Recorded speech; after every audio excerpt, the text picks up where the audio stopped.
Casero es tu mundo, un nuevo concepto en el sabor para todos. Las delicias al alcance de tu paladar. Empanadas, pisetas, sándwiches olímpicos, medialunas rellenas, tartas de verdura, alfajores, espejitos, pasta frolas, todo lo que te gusta. Pedilo al 093-742-924 y prepárate a probarlo mejor. Mundo Casero es tu mundo. Anotalo, 093-742-924. Pereira Parnech Seguros. Más de 20 años de experiencia nos distinguen en el ramo. Ahora, en Pando, operamos con las mejores y más relevantes compañías de plaza. Banco de Seguros del Estado, Porto Seguro, Seguros del Uruguay, Sura y San Cristóbal. Seguros para su vehículo, casa o comercio. Asesórese sin compromiso. Lo esperamos en nuestra oficina en Ituzaingó 1009 frente a la Plaza Constitución, en el horario de 10 a 17 horas de lunes a viernes o por nuestros teléfonos 097-950-841 o 2292-5945. La campaña de vacunación sigue avanzando y hoy conviven uruguayos con 2 dosis, otros con 1 dosis y quienes están esperando por su primera vacuna. Es muy importante que hasta que todos estemos vacunados, aquellos que ya tienen 2 dosis sigan manteniendo los cuidados para cortar los circuitos de contagio y proteger a los demás. 14 días después de la segunda dosis quedás inmunizado, pero aún así podés contagiarte y contagiar. La única situación que te permite no usar el tapaboca es cuando todos los que comparten un espacio ya tienen las 2 dosis. Cuídate. mic.com.uy, una forma fácil de encontrar tu nuevo hogar. mic.com.uy, ventas y alquileres, apartamentos, casas, terrenos, chacras, campos, locales comerciales. mic.com.uy, con el servicio de una inmobiliaria con historia. Massey y Chiapesoni, desde 1977, brindando soluciones inmobiliarias. Panadería, confitería y roticería La Bandera. General Artigas, casi la vía férrea. Siempre con los más exquisitos panes y bizcochos. Pastas caseras siempre frescas y las mejores masas surtidas siempre de la mejor calidad. La Bandera está en General Artigas, casi la vía férrea. Teléfono 2292-2015.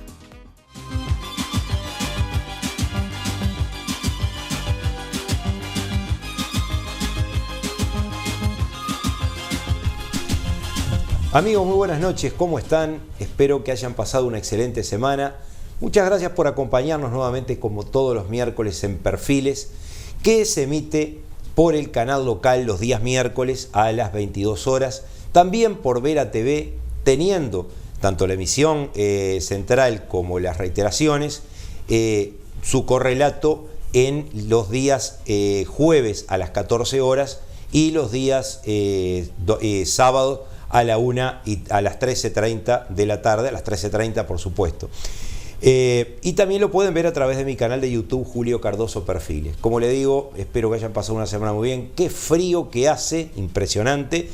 Si van a salir, siempre les digo lo mismo, abríguense porque la mano viene muy brava.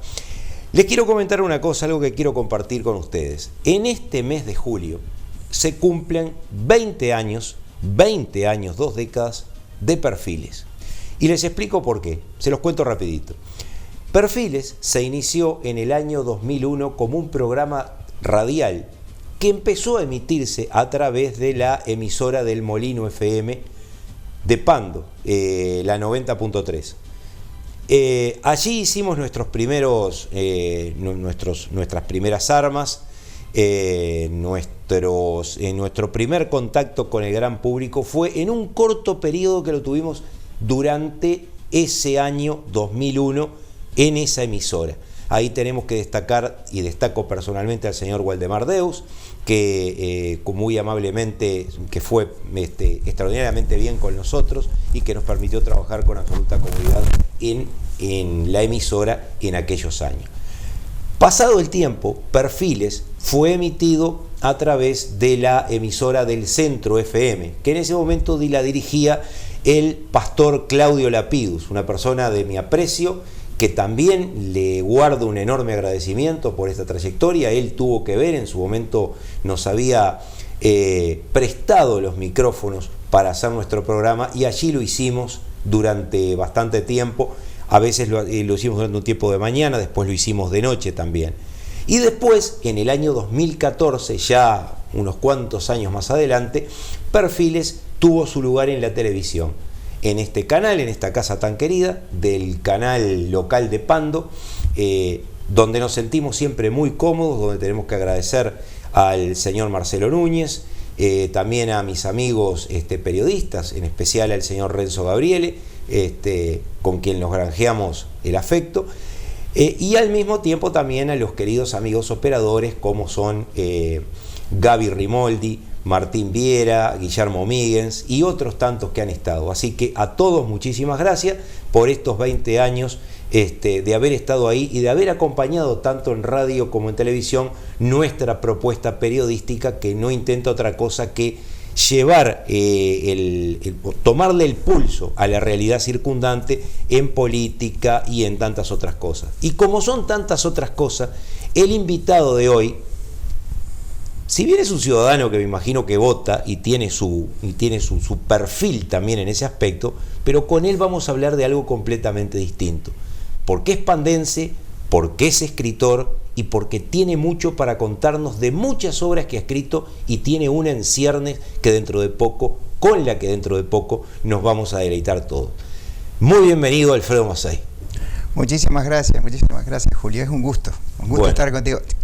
Casi siempre miro tu programa. Cuando puedo lo trato de mirar. Muchas gracias. Y te leo también en Tiempo. En el diario Tiempo de Pando. Ya que lo mencionás, le mando un saludo a mi amigo Daniel Mesa, que también tiene que ver en la trayectoria periodística de estos años. Alfredo, qué frío que hace, ¿verdad? Está frío, pero hay que abrigarse. Hay que abrigarse. Y mañana tenemos una fecha un poco especial, porque lo quiero decir de entrada nomás. Mañana Alfredo cumple años. No vamos a decir cuánto. No, mejor no. Mejor no. Ahí está. Mejor no. Alfredo, escritor, se te conoce mucho en el ámbito empresarial, en Pando, de que ya estás jubilado, pero tenés esa beta artística como escritor. ¿Dónde nace eso? ¿Estuvo siempre con vos? ¿Lo descubriste en determinado momento? No, realmente desde que me conozco comencé a hacer versitos. Y los primeros versitos se los hice a mamá. ¿No? Claro. Después lo que pasó fue que cuando yo me fui al seminario, yo me fui con 11 años. Mirá. Te podrás imaginar que la extrañaba. Sí, ¿no? Obviamente. Entonces cuando le mandaba las cartas, siempre le mandaba algún poemita, ¿no? Por supuesto. Y bueno, y después siempre escribiendo, porque me pedían que escribiera algo para algo del escenario allá en el colegio, para publicar en algún lado. O sea, siempre estuve escribiendo alguna cosa. ¿Pero llegaste a tener vocación religiosa? O sea, hipotéticamente tenía. Sí. Hice todo el seminario menor, y cuando iba a entrar al noviciado, porque era una congregación religiosa, de los padres redentoristas, los que estaban en los canadienses. Lo conocí, tuve el gusto de conocerlo. Bueno, sí, cómo no. Éramos muy amigos con ellos. Entonces, ¿qué pasó? Cuando vine unos días a Uruguay, antes de entrar al noviciado allá en Argentina, pero me encontré con la carta de Partelli, me encontré con textos de Héctor Borrá, de Metol Ferré, en publicaciones, en semanarios, en Marcha. Y claro, me dieron vuelta todos los papeles, porque la iglesia argentina es muy, muy conservadora, y más en aquella época, antes del concilio. Y entonces hice un parate. Cuando estábamos hablando antes del concilio, hablamos antes de 1962. Sí, claro, el concilio de 1965, pero era antes de esa fecha. Claro. O sea, hasta el 60 más o menos, 61. Pero claro, fue antes del concilio. Porque realmente el concilio, lo que pasó con el concilio es que cuando comenzó estaba Juan 23. Ahí está. Que tiene desde el punto de vista de ser, siendo el vicario de Cristo, tiene un papel fundamental en toda aquella reforma de la iglesia. La iglesia no quería hacer ninguna reforma, la curia romana es muy dura. Y entonces, pero Juan 23 era un campesino italiano vivazo. Entonces lo que hizo, no los consultó. delante de la prensa, estaba toda la prensa de todos lados, anunció el concilio y los mató, Por porque supuesto. realmente quedaron. Pero ¿qué pasó? Él falleció durante el concilio y siguió Pablo VI, Pablo VI. que era más moderado Pablo VI, en lo que tiene que ver con el progresismo, vamos a decir así. Y bueno, y como dice un teólogo alemán, Hans Kuhn, Juan XXIII, era secretario de Juan XXIII en el concilio, Juan XXIII abrió puertas y ventanas de la iglesia. Y Pablo VI las entornó. Y ahí, claro. Ahora, claro, pero son distintas orientaciones dentro de la misma filosofía. Sí, son las mismas. Sí, ahora, siguiendo con este tema, porque es apasionante también el tema de cómo se maneja el papado y cómo se maneja el Vaticano y cómo se desenvuelve. ¿Qué opinión te merece el actual vicario Francisco? Que también asume un poco, porque hay un papa emérito, sí, que es Benedicto XVI, que hoy por hoy está muy anciano, pero creo que todavía sigue estando, vamos a ser claros. No, es como decimos en forma vulgar, es un bocho. Es claro, un teólogo muy fuerte, pero que al ascender en la jerarquía eclesiástica, se fue haciendo conservador en su teología. Por ejemplo, una anécdota muy interesante. Hans Kuhn, el que fue secretario de Juan XXIII, fue el que hizo entrar a Ratzinger, o sea, al posterior Benedicto XVI, lo hizo entrar como profesor de teología en Tubinga, en Alemania. Él lo recibió, eran jóvenes los dos, un poco más joven Ratzinger. Y los dos pensaban lo mismo, tenían las mismas ideas progresistas, querían renovación de la iglesia, rever la doctrina, el tema de los dogmas, todo. Pero con el paso del tiempo y a medida que Ratzinger fue escalando en la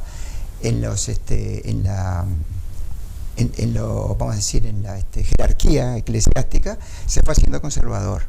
Es eso que dicen, que una persona puede ser revolucionaria, progresista. Cuando comienza a tener cosas, ¿no?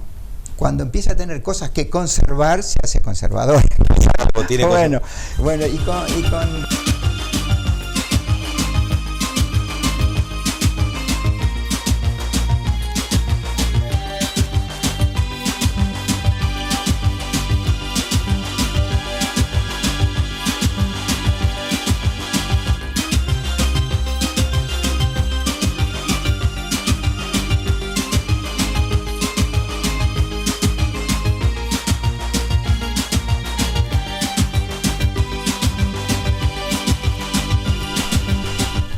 un corte y volvemos, como dicen en televisión. Alfredo, vos estabas contando una anécdota que ibas a hacer, o sea, de este eclesiástico que es el secretario. Claro, cuando Benedicto XVI era papa todavía, Hans Kuhn publicó el último tomo de su autobiografía, 3 tomos, así, sí, impresionante, pero a menos, impresionante, una cosa interesantísima. Y en el último tomo tiene 2 o 3 páginas hablando de Benedicto XVI, de Ratzinger, diciendo los cambios que había tenido, ¿no? Yo lo leí, me quedé pensando. Resulta que al poco tiempo, en una reunión de la parroquia, que no estaban el párroco de ahora, estaba el padre Daniel, conversando me preguntaron, ¿vos qué pensás de Benedicto XVI? Y yo dije, mira, si él renuncia, que es lo que estoy seguro que va a hacer, yo lo pongo de vuelta bien allá arriba, y si no, es así. Y a los 15 días me llamó el padre para decirme que había renunciado. Renunció, sí. Renunció. Que tengo entendido que son muy pocos casos en la historia del papado. Muy pocos fueron. Pero él no tenía más remedio que renunciar. Sí, al leer eso tenía que renunciar. Y realmente lo hizo. O sea que yo pienso que es muy buena persona. Ahora, ¿te convence Francisco? Francisco, el tema es que hay que ver la iglesia en su conjunto. La iglesia es muy conservadora, es muy lenta. Yo siempre digo, cuando se ven en la tele, se ven, por ejemplo, sesiones de los sínodos o celebraciones en el Vaticano, cuando ven todos esos cardenales vestidos como en el siglo X, en el siglo XI, en el siglo XII, uno se queda... Y vos te preguntás por qué no hay una modernización, porque el hecho de sacarse esas vestiduras y vestir como cualquier ciudadano normal, me parece que no sería profanación ni nada por el estilo. Al contrario, es un síntoma que realmente uno dice, no revén la doctrina. Uno escucha a muchos sacerdotes con muy buena voluntad y todo, que están predicando sobre un tema, pero uno se da cuenta que no están convencidos. Y no pueden estar convencidos. Hoy, de un montón de cosas. Sí, hay una cantidad de cosas hoy por hoy que se chocan muchísimo contra la realidad. Claro. Incluso las organizaciones católicas que están en los diferentes países, cuando los gobiernos sacan medidas o mejor dicho, promulgan leyes tal vez basados en la protesta de los colectivos o en la presión que muchos colectivos hacen, uno a veces se pregunta, me imagino que ellos se ponen frente a la duda, pero sí, la Biblia dice esto, pero ¿qué pasa con la realidad? Claro, pero el tema es que se le hace sumamente difícil, porque eso es como... les mueve toda la estantería, porque no es solamente un tema de doctrina, es un tema después de organización eclesial, de forma de encarar la pastoral. Siempre la iglesia va detrás de los cambios sociales, ¿no? Siempre fue detrás. O sea, sacan documentos sobre la obra social y todo, salen las encíclicas o las cartas pastorales, y es en un idioma tan neutro que no. Sí, que no, o sea, no llega. No llega. O sea, No es llega. lo que no tomo partido ni a favor de la iglesia ni en contra de la iglesia. Yo lo que recojo las opiniones o lo que algunas personas dicen, que evidentemente que muchas de esa rigidez conceptual de la iglesia ha hecho que haya disminuido la Grey en algunos aspectos. Así es. Realmente, y hay muchos católicos que siguen dentro, o sea, van a las celebraciones, reciben los sacramentos, pero cuando uno intima un poco con ellos, conversa con ellos. Y Alfredo, ¿y tenés opinión formada? Estoy absolutamente convencido de que sabés de a qué me voy a referir. Han caído una cantidad de denuncias contra integrantes del clero o quizá de algunas congregaciones religiosas ante determinados abusos. O sea, eso evidentemente yo creo que lo sabés. Claro. ¿Cómo lo ves eso como religioso? Mirá, el tema se dio siempre. O sea, por ejemplo, puedo dar miles de ejemplos, pero vamos a tomar como ejemplo lo de aldeas españolas o italianas. Todo el mundo sabía en el pueblo que el sacerdote del pueblo tenía un hijo o otro, eso era ya, tanto es así que en la literatura del siglo de oro español, eso se ve. Ya era algo como aceptado, no era una cosa. En años anteriores se llegó al celibato. ¿Por qué? Porque el pastor, el sacerdote casado, le complicaba la vida a la iglesia desde el punto de vista patrimonial. Claro, obvio. Por la esposa, por los hijos, y era un problema grave. Entonces se llegó, o sea, no por nada que tuviera relación con la fe, sino es una orden administrativa que se hizo. Ahora, pero la pregunta es, el celibato hay mucha gente que lo discute, y máxime con estos casos, lo que te acabo de mencionar, porque, o sea, nadie dice, en ningún lado dice, o sea, creo que en una epístola de San Pablo me quiero acordar que dice que yo prefiero que sean todos como yo, pero en realidad para pecar es preferible. ¿Es así, Alfredo? Sí, es así.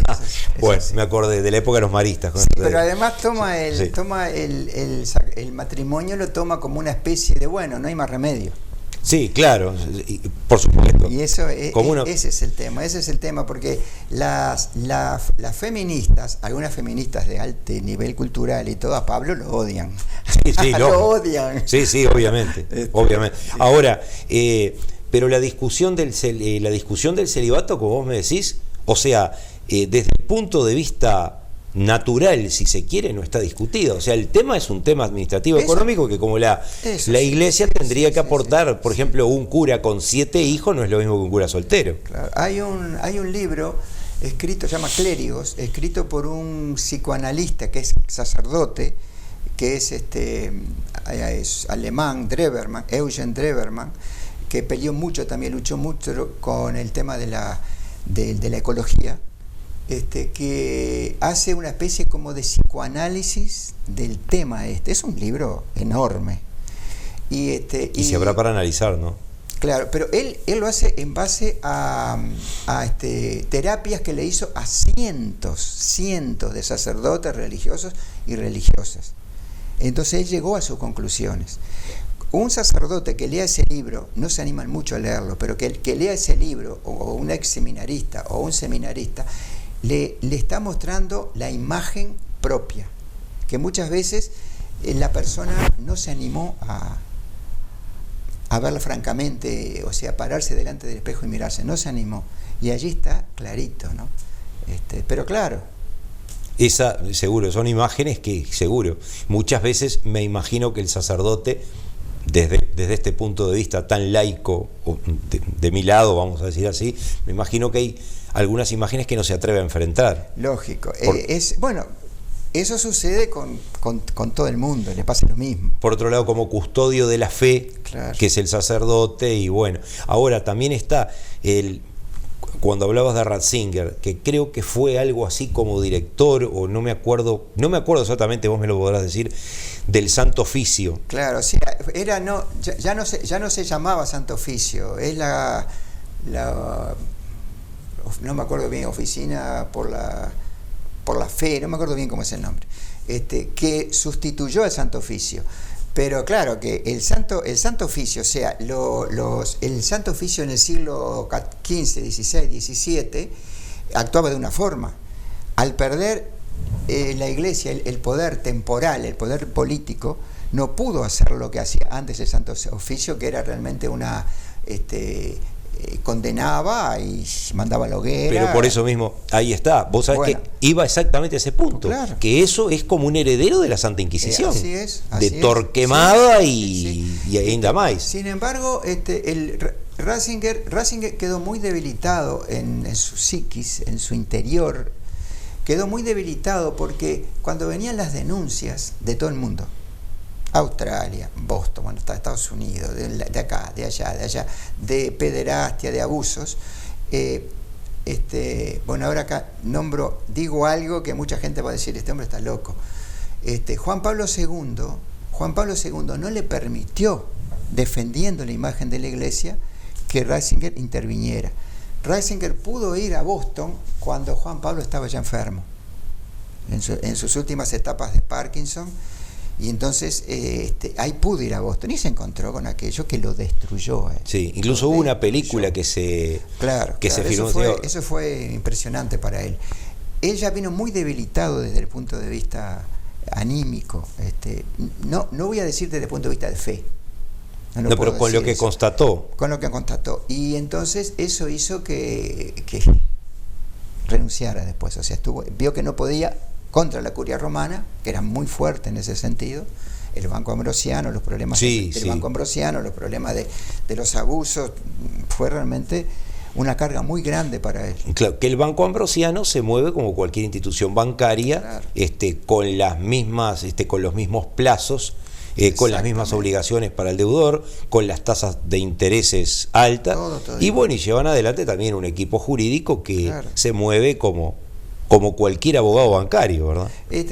Hay un escritor católico que dice que la historia del cristianismo hasta este momento, dice una cosa que uno queda, es la prehistoria el cristianismo realmente no se ha manifestado como tiene que ser. Hay un filósofo italiano que estuvo acá en Montevideo, estuvo en Buenos Aires hace unos años, Giovanni Vattimo, que dice que las iglesias, la luterana, la anglicana, las evangélicas, la protestante, la católica, lo que no hicieron de proponer realmente el mensaje de Jesús y como es, lo hizo la sociedad civil por leyes.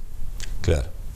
Es comprensible. Ahí está. Sí. Entonces, pero ¿qué pasó? El mensaje ese de Jesús es tan fuerte, tan poderoso, que igual formó parte de la civilización occidental, que es la que se globaliza en todo el mundo. Obvio. Y eso hizo cambiar leyes, hizo cambiar formas de encarar todos los hechos en lo que tiene que ver con el género, con el machismo, con todo ese tipo de cosas. Con todo eso. ¿No? Que eso en el mensaje de Jesús está clarito. Pero, Alfredo, teniendo en cuenta todo esto que vos me decís, y sabiendo hechos que ocurrieron en el pasado, por los que no vamos, yo personalmente no voy a juzgar a la Iglesia Católica ni nada por el estilo. Pero si nos ponemos a ver cuál es la historia o cuáles fueron los hechos que jalonaron todos estos periodos desde hace mucho tiempo a la Iglesia Católica, uno se pone a pensar, pero entonces Martín Lutero algo de razón tenía. Martín Lutero hay teólogos católicos que quieren canonizar, nombrarlo santo a Martín Lutero. Martín Lutero hizo cosas, propuso cosas en aquel momento que están todavía, que hay teólogos que la están proponiendo ahora. Muchas se aceptaron, ¿no? O sea que y yo siempre digo, en el libro que yo te nombré, que escribí hace un par de años, y Todo saldrá bien, el personaje hace todo ese camino. Se hace esto que estamos reflexionando ahora, él se lo hace también. Y sigue buscando a ver qué hace con su fe, porque no le convence lo que dice, y por qué tengo que rezar el rosario y decir a la Virgen 50 veces lo mismo, pero ¿y esto qué es? Con sentido común. Y al final llega a través es como que la esperanza, la fe la dejó de lado y la sustituyó por la esperanza. Claro. Sí, pero totalmente comprensible. Completamente comprensible. Y realmente alcanzó la paz, alcanzó la felicidad al final, porque todo saldrá bien. Y todo saldrá bien, porque es la esperanza que lo mueve, que lo lleva a decir eso. Claro. Estoy un poco en deuda con tus libros de Alfredo, pero de un buen tirón me los voy a leer. Pero ahora digo la faceta de escritor, porque tenés algo en ciernes. En ciernes, sí, un tema que está, de alguna manera está muy metido en la mente de la gente, sí, porque vas a hablar de algo. Claro, lo que pasa es que tú me llamaste para hablar de los libros, pero viste que a veces los temas salen solos.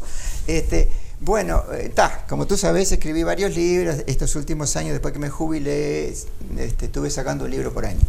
Y resulta que estaba preparando, el año pasado saqué Pandenses, que son 15 relatos de Pando, que realmente gustó mucho.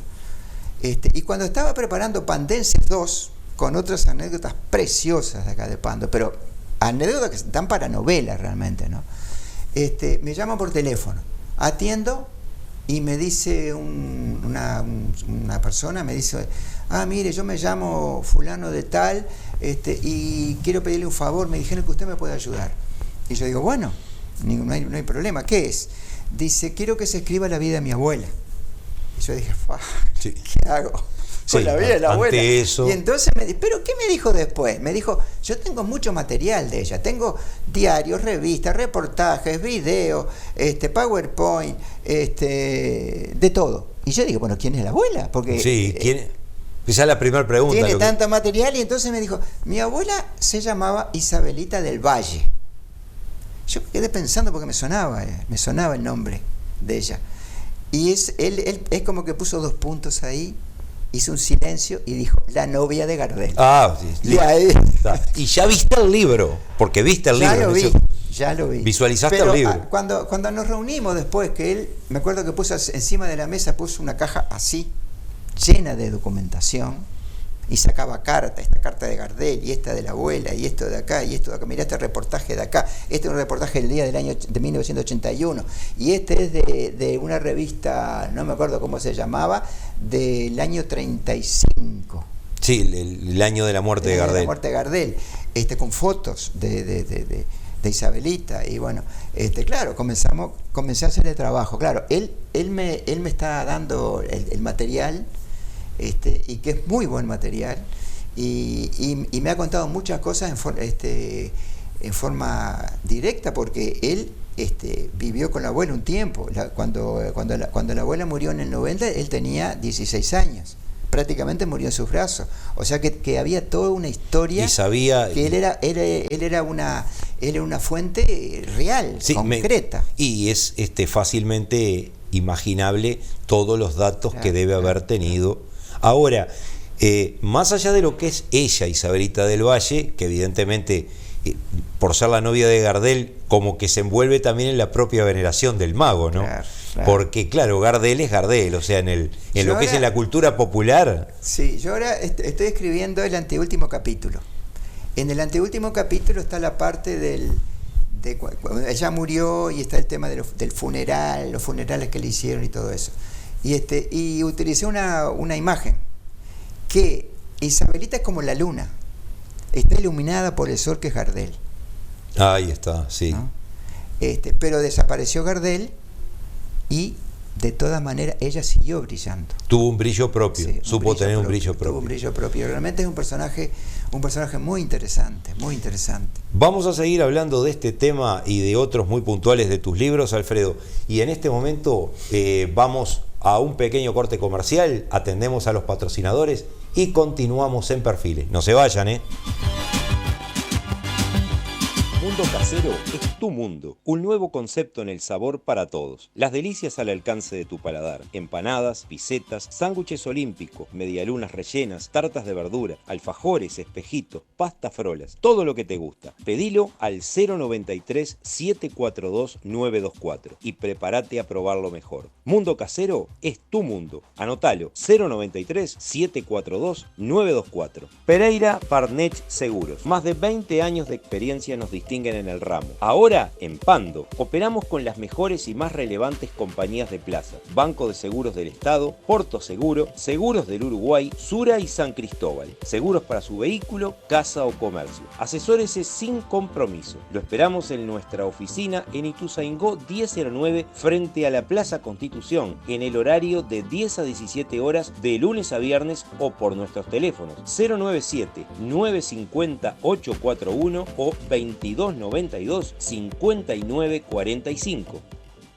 La campaña de vacunación sigue avanzando y hoy conviven uruguayos con 2 dosis, otros con 1 dosis y quienes están esperando por su primera vacuna. Es muy importante que hasta que todos estemos vacunados, aquellos que ya tienen 2 dosis sigan manteniendo los cuidados para cortar los circuitos de contagio y proteger a los demás. 14 días después de la segunda dosis quedás inmunizado, pero aún así podés contagiarte y contagiar. La única situación que te permite no usar el tapaboca es cuando todos los que comparten un espacio ya tienen las 2 dosis. Cuídate. mic.com.uy, una forma fácil de encontrar tu nuevo hogar. mic.com.uy, ventas y alquileres, apartamentos, casas, terrenos, chacras, campos, locales comerciales. mic.com.uy, con el servicio de una inmobiliaria con historia. Massey y Chiapesoni, desde 1977, brindando soluciones inmobiliarias. Panadería, confitería y roticería La Bandera, General Artigas, casi la vía férrea, siempre con los más exquisitos panes y bizcochos, pastas caseras siempre frescas y las mejores masas surtidas siempre de la mejor calidad. La Bandera está en General Artigas, casi la vía férrea, teléfono 2292-2015.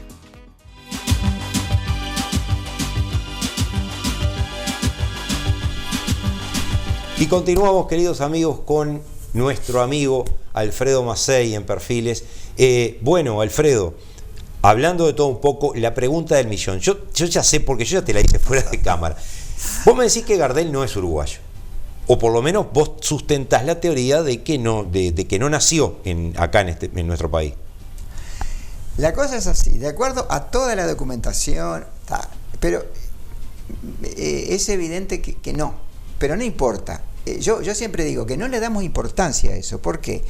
Porque si hubiera nacido en Toulouse, en Nueva York, en Uruguay, en Colombia, en Argentina, es lo mismo. Lo que importa no es dónde él nació, lo que importa es lo que hizo, el arte que creó, todo lo que logró con la con la música rioplatense que la proyectó a todo el mundo, ¿no? Eso es lo importante. Lo otro es secundario. Ahora, ¿dónde pero eso sería una pregunta ya para con el libro, o por lo menos para que los lectores lo vieran, ¿no? Porque te va a leer muchísima gente, sin duda.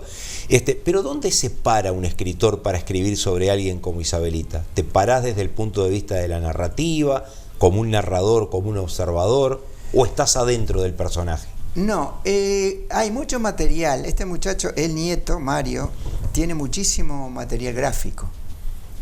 Yo te comentaba, tiene de todo, cartas de ella, cartas de Gardel, reportajes, grabaciones de lo que ella dijo, en videos, hay de todo. Entonces uno está escuchando a esa persona. Yo al principio, bueno, porque además, ¿qué pasó? ¿Tú conoces a Alicia Núñez? Sí. Bueno, el papá, Atilio, cuando era joven, trabajó con Isabelita y el esposo, o sea, con Fattori, en un restaurante que tuvieron en Punta del Este, y en La Barra, y en un hotel, ¿no? Y hace unos años, con los padres canadienses, acampamos, allá en el año 85 más o menos, acampamos en Maldonado, un grupo que fue de las parroquias, fue de acá de Pande, fueron de allá del 24, acampamos en Maldonado. Y un día que estaba feo, que no estaba para ir a la playa, me dijo Atilio, ¿y si vamos a ver a Isabelita? Y bueno, vamos, dije yo que sabía quién era, ¿no? En aquel momento. Obviamente. Y entonces fuimos a Punta del Este, sobre la Rambla, en la parada 9, creo que era, en un edificio, Heidi Grill, creo que se llamaba, en el piso 4 vivía ella. Y estuvimos conversando con ella, pero yo no me imaginaba que a través del tiempo yo iba a estar escribiendo la vida de ella, ¿no? Bueno, y estuvimos conversando, y Atilio era muy ocurrente, y entonces se ponía a recordar cosas de lo que habían vivido, esas cosas de gente trabajando en un restaurante, ¿no? Que le piden una cosa y le traen otra y le hacen el cambiazo. Bueno, estaba para morirse de risa. Y me acuerdo que ella se reía mucho y le decía, a ver, yo quiero la canoa que se hunde. Y yo no entendía qué era la canoa que se hunde. Entonces Atilio hacía toda la mímica de que iba en una canoa y como que se iba hundiendo y se iba agachando y desaparecía atrás de una mesa, ¿no? Y a ella eso le encantaba eso. Y bueno, y ahí quedó, ¿no? Ahora, ¿cuánto influyó Isabelita en la vida misma de Gardel? Isabelita fue realmente, cuando el tema que es una vida sumamente especial, porque Gardel fue con un secretario que tenía, fueron a llevarles unas entradas a la mamá de Isabelita, Amparo, porque ya era viuda, o sea, el papá había muerto ya de Isabelita, para que fueran a escuchar a Gardel, lo fueron a escuchar al teatro, allí cerquita, porque ellos vivían en el centro de Buenos Aires. Y cuando paran el auto, se estaba bajando Gardel y Martínez, se están bajando del auto, Isabelita sale de la casa, cruzaba al mercado de enfrente, que había un mercado, a hacer unas compras. Y entonces Gardel, cuando la vio, le dijo bien fuerte a Martínez, para que Isabelita lo oyera, le dijo, che, ¿y esa papusa quién es? No, mira. ¿No? ¿Y esa papusa? Esa papusa. Es como que la agarró y la metió en su mundo del lunfardo, del tango, todo eso. Así que supo, sí. Es un símbolo, es una tontería, pero que realmente tiene que haber sido así, o es así, fue así. Entonces, ahí comenzó la relación, porque Martínez le dijo, ella es hija de mi parienta. Dice, y no sabés la paella que hace mi parienta, la mejor de Buenos Aires. O sea, no le dijo paella, le dijo arroz a la valenciana. Arroz a la valenciana. Pero era una paella. Es una paella, Era una paella a la valenciana, bueno. Y ya Gardel se invitó solo. Yo quiero venir a comer, y ella le dijo, no, usted no viene nada, si no lo invitamos, pero la cuestión que vino. La cuestión fue que, sí. Y ahí se comenzaron a conocer, y eso fue a finales del año 1920, y el 10 de un lunes, que Gardel no cantaba los lunes, en esa época, un lunes 10 de enero de 1921, formalizaron la relación. Pero formalizaron de una manera un poco Bueno, estamos pensando hay que pensar que estábamos en 1921, principios, porque ella tenía 14 años. Sí, un puber. Y claro, y Gardel tenía como 20 años más. Sí, ¿no? me imagino. Ella era muy formada, muy elegante, alta, y que en muchos artículos habla de sus ojos negros, ¿no? Tenía ojos bien claros. Era de cutis blanco, de pelo negro y morocho, pero de ojos claros, era muy bonita. Ahora, el noviazgo de ellos dura hasta el fallecimiento de Gardel. Claro, porque el noviazgo de ellos dura hasta el fallecimiento. Cuando Gardel se va para Estados Unidos, para Europa, primero a París y después a Nueva York, en el 33, porque ya había ido varias veces y ella había ido también allá, porque estuvo estudiando canto en Milán. Ella era cantante lírica.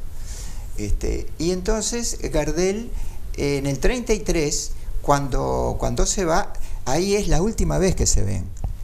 Le hacen una despedida el día anterior a la partida de Gardel en el barco, y allí hay fotos que están brindando con champán, con los brazos cruzados, están juntos con otros personajes de la época, y desde ese momento ya no se ven más, porque Gardel se va en el 33 en noviembre y fallece en el 35 en junio.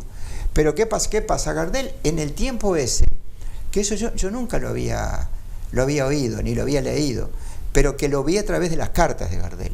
Gardel se transforma de una persona que escribió unas cartas manuscritas, usando el lunfardo, y se transforma en un empresario. Las cartas de él, las últimas, son unas cartas realmente que uno se queda.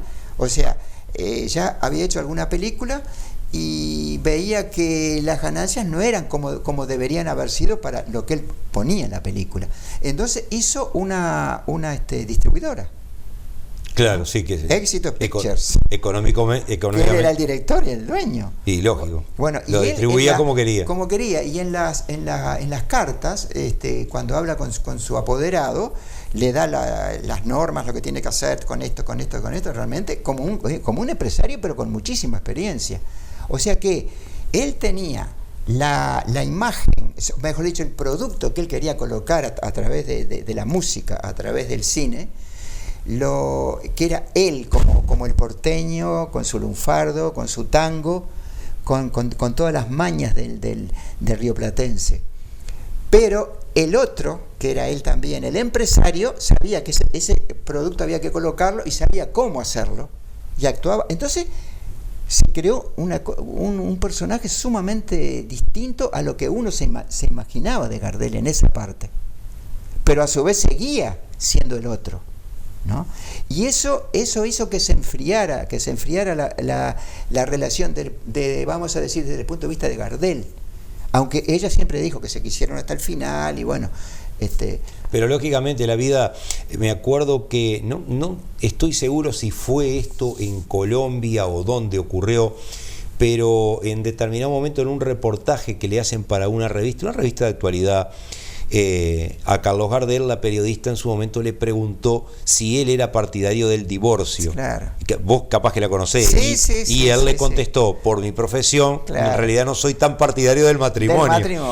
Porque lógicamente un individuo que vivía de gira en gira, que se debía a su público, claro, que por supuesto en aquel entonces la figura de Carlos Gardel, claro, vos decís, bueno, hoy vamos a decir, los actores y los cantantes que concitan la atención femenina son otros, claro, y tienen otras características, claro, pero en aquel entonces ese peinado engominado y esa sonrisa como un clavel, guarda la tosca. Claro, ella cuenta en los reportajes, que cuando le preguntan qué tango le gustaba más a ella, ella dice que todos le gustaban, pero que ella le pedía a Gardel que cantara el tango Refugio, creo que es, que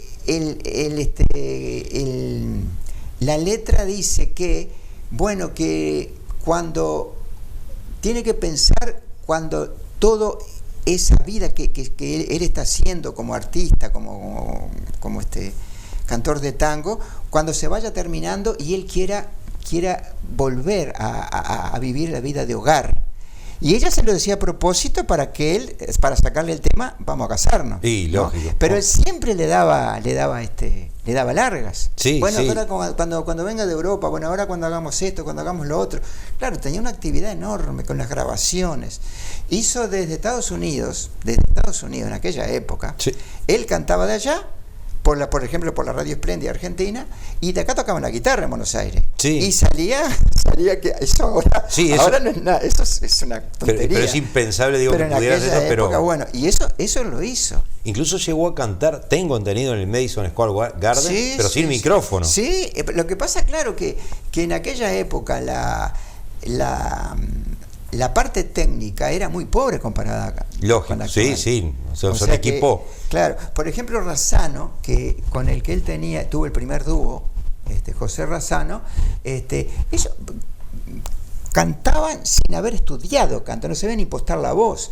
Y Razzano, que lo acompañaba a Gardel, que hacían el dúo, se le comenzó a estropear la voz, porque no había aprendido a impostar, a sacarla de abajo, sino que forzaba las cuerdas vocales. Sí, ahí es. Bueno, entonces tuvo que operarse de unos nódulos, y siguió cantando, y al poco tiempo no pudo cantar más. O sea que el dúo quedó ahí deshecho. Entonces Razzano quedó como apoderado de él. Pero Gardel, todo el mundo decía, no, porque Gardel lo que pasa es que estudió mucho canto lírico y que esto y que lo otro. Algo estudió, sí, pero lo que decía la gente también, que Enrique Caruso le había dado clase. Y él, contado por él mismo y por Isabelita, con Enrique Caruso se habían cruzado en un viaje que hicieron escala en Río, y ahí se encontraron, pero muy poco hablaron. Entonces Caruso, que lo había sentido cantar, le dijo, no, vos no tenés que aprender nada, cantá así como cantás, porque ya está.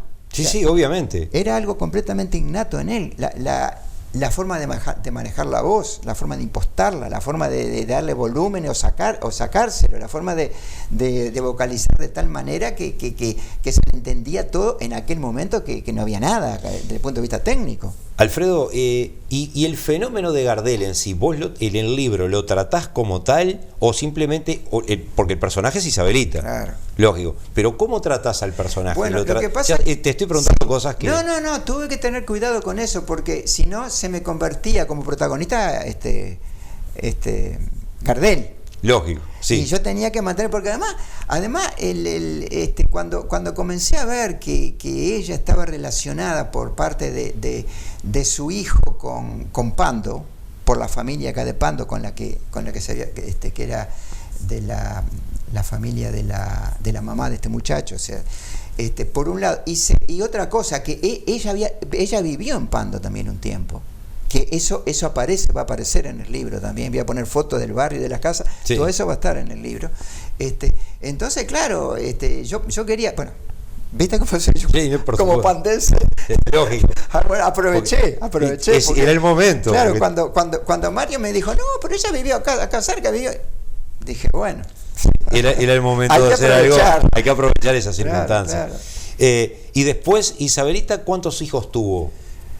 Tuvo a Mario. Porque hablamos de un nieto que es el que te pasa los datos de ella. Claro. No, tuvo solamente a Mario tuvo. Ah, únicamente. Sí, solamente a Mario. Y después Mario tuvo mejor dicho, el papá de Mario tuvo a dos mujeres y a tres, y a Mario. Y a Mario. El nieto. Y bueno. Sí. Pero vos, ¿cómo lo sentís a Gardel? ¿Vos sos gardeliano? Mira, ¿Sos del tango? Mira, no, te voy a contar. Yo siempre, lo que pasa es que hay una especie como de herejía en mi manera de ver el tango, porque a mí me encanta Piazzolla. Ah, claro, sí. Bueno, entonces, Adiós Nonino, verano porteño. Para los gardelianos eso es un pecado. Para Sí, muchos. Por pero ejemplo, cuidado, porque Piazzolla y Gardel, incluso que había una determinada Sí, relación. sí, Incluso el propio Piazzolla, que me contaba una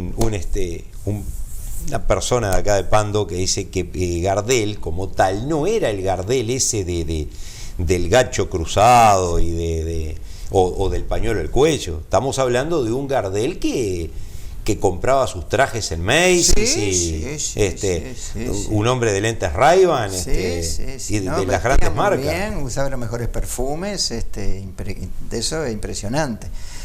Pero el tema de Gardel es un caso tan excepcional, pero a su vez, como vemos nosotros, por ejemplo, últimamente, los argentinos, ¿no? Gardel, borramos eso. Los argentinos, Maradona. Son esos endiosamientos terribles. Claro. Los argentinos, Perón. También. Los argentinos, Evita.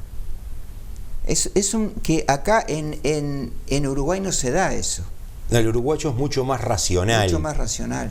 Y bueno, y eso hizo que Gardel comenzar a tener una fuerza dentro de la, vamos a decir, de la entidad de los rioplatenses, muy grande. Pero esa entidad, o ese volumen que cobra la figura de él, ¿se lo atribuís a ese endiosamiento que en determinado momento le dio el pueblo argentino? Yo pienso que ese endiosamiento, no me sale bien la palabra, ese fue causado por lo mismo que, por ejemplo, por lo que Maradona también fue ubicado en ese pedestal. Y bueno, porque realmente se lo merecían, porque él como jugador de fútbol, Maradona, y Gardel como artista. Sí, ¿no? Lógicamente. Yo, por ejemplo, le comentaba a Mario que yo tuve varios anuncios, se reía, pero es cierto, ¿no? De que algo iba a pasar, porque fui a comprar acá cerca. Sí. en un comercio que uno dice, cuando uno no encuentra tal cosa, hay que ir ahí. No sé si te das cuenta cuál es el comercio, acá a la bolsita. Sí. Bueno, entonces fui a buscar una lamparita, un tubito de lámpara, y me dice la dueña, está allá arriba, y se subió en una escalera, agarró el tubito. Y entonces mira así, dice, dice, ¿ves este retrato de Gardel? Acá se va a romper. Tomá, llévatelo, te lo regalo. Eso fue unos días antes. Unos días antes, sí, como una premonición ahí. Una premonición. Ahí está. Y bueno, y allí fui con el Gardel y lo coloqué en mi escritorio, allí quedó en el... Y sí, ahí está. Y ahí estaba. Que ahí comparto contigo, porque en el estudio, vos sabés que, es decir, hay una cosa que yo le confieso también a la gente. Como se los confieso desde lo más hondo del corazón, y te lo digo vos acá, mi padre fue un gardeliano nato, uno de esos seguidores de las horas pares en la radio Clarín, que ahora es digital, sale por internet. Sí. Y entonces la figura de Gardel, que yo aprendí a querer siendo muy niño y a gustar profundamente de sus tangos, porque me encanta el repertorio de Gardel, lo escucho todo y creo conocerlo bastante bien. Desde ya te digo que cantando ni abajo de la ducha, porque no. Pero la verdad sea dicha que Carlos Gardel sí siempre estuvo y está en mi más absoluta admiración, por supuesto que sí. Y es el gran punto de contacto que yo tengo con mi viejo, claro. ¿Verdad? Porque entonces, en honor un poco a él, que también era abogado, yo lo conocí. Y a tu mamá también. Pero bueno, mucho. Qué alegría que me lo cuente. Entonces en el estudio, allá en un rinconcito del estudio, puse una foto del mago que me la enmarcó un amigo en un con vidrio, así nomás, muy sencillo, pero por lo menos está ahí. Una de las más clásicas de él, la del gacho. Las fotos de Silva. Ahí está. Sí, tiene varias. Tiene varias. Y él con esa mirada un poco que se pierde en lontananza, como dice el tango, ¿no? Sí. Pero lógico, sí. Y o sea, evidentemente de que Isabelita, por supuesto, una gran influencia. Qué lástima, uno dice, qué lástima que no se concretó aquel matrimonio, porque vos fijate, 1920, una chica de 14 años, puber, un artista, un hombre de mundo, que tenía 20 años más que ella. Bueno, pero eso estuvo interesante, porque me decía Mario, no, pero ellos siguieron como novios así, siguieron como 5 o 6 años, y a mí me parecía raro. Porque un habitué de la vida bohemia, de los cafetines, del billar, de los tragos, de ese ambiente, y más en el Buenos Aires de los años 20, era difícil, ¿no? Que hubieras pasado tanto tiempo manteniendo un noviazgo como los de los chiquilines no de ahora. Obviamente. De otra época, y ¿no? capaz que no se hubiera concebido una unión concubinaria. Claro, por eso. Porque en aquel entonces ¿qué pasa? Pero había una rigidez. una foto que él no la había visto, lo que decía la foto, que aparece Isabelita y Gardel en Roma en 1923. Que, sí. Y entonces Mario se empezó a reír, pero... ¿no? Y con Mario realmente hemos pasado unos momentos muy lindos. Sí, y que el mago, vamos a ser claros, era un seductor nato. Pero ¿no? lógico. Era un seductor absoluto. Sí. Alfredo, en el último tramo del programa, como de costumbre a todos nuestros invitados, siempre tenemos este pequeño bloque que se llaman las 10. Yo te lanzo 10 nombres de 10 o preguntas y vos me respondés lo primero que se te ocurre. ¿Te animás? Sí, cómo no. Bueno, empiezo por lo que nos trajo a este programa. Gardel. Un mito. Isabelita del Valle. La luz que iluminó también ese mito. Un escritor que te guste. Cientos. Sí. Pero vamos a poner a Shakespeare. No, bueno, sí. A Shakespeare. Como un modelo que engloba muchísimo. Un tango. Y Volver. El presidente de la República. Viste que no es un programa político contigo, pero te hago una al barrer nomás. Un presidente. Ahí está. Te entiendo. ¿Compartís los nuevos ritmos o los que están en boga ahora, el reggaetón, como esos, por ejemplo? A mí me gusta todo lo que es música. Todo. Desde barroca, gregoriano, jazz, soul, tango, música folclórica, me gusta todo. Y de acuerdo a los estados de ánimo es lo que escucho. ¿Un papa? Juan 23. ¿Cambia la iglesia? Está cambiándose. La iglesia, institución, va muy lenta, pero la verdadera iglesia, que son las pequeñas comunidades, esa ya cambió y bueno, y está ahí. Y por último, que también tiene que ver con este tema, Francisco, el Papa. Un papa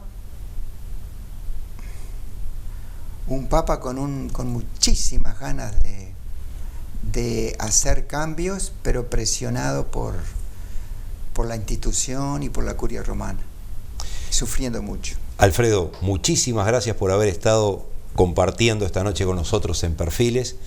Nos dejaste un legado impresionante de cultura, de conocimientos, porque veníamos a tratar un tema, nos fuimos para otro que nos resultó, a mí por lo menos, me resultó tremendamente interesante, al público por supuesto también, y luego recalamos en lo que es la escritura, lo que es este personaje que estás tratando ahora de la novia de Gardel, en el propio mito de Gardel, lo que se hace para mí una velada inolvidable de haber hablado contigo acá y de haber tratado todo esto, que sinceramente es por demás enriquecedor. Que sea un éxito este libro como todos tus libros. Y que después de este, por supuesto, que vengan otros más y que sigas escribiendo. Espero que te guste mucho. Me va a gustar. Y te prometo facilitarte los otros para que los leas. Bueno, muchísimas gracias. Me das tu opinión. Queridos amigos, y así hemos concluido esta noche un programa muy diferente a los que venimos realizando con Alfredo Mazzei, pandense, escritor, no gardeliano se puede decir, pero conocedor profundo de la historia del mago y por supuesto ahora enfrascado en un trabajo para hacerle conocer a la gente de Pando lo que significó esa persona tan importante en la vida del más grande cantante de todos los tiempos, que fue Carlos Gardel. Lo digo con cierta emoción porque, como ya les dije en el programa y a lo largo del programa, mi padre era un gardeliano que me legó a mí el gusto y el amor por la figura de Carlitos. En 7 días nos vemos por el canal local. Este programa se va a reiterar mañana a las 14 horas por el canal local y el próximo sábado a las 13:30. En ambas oportunidades también se puede ver por Vera TV y si no, en mi canal de YouTube, Julio Cardoso Perfile. Los quiero mucho, muchas gracias. En 7 días estamos acá. Chao.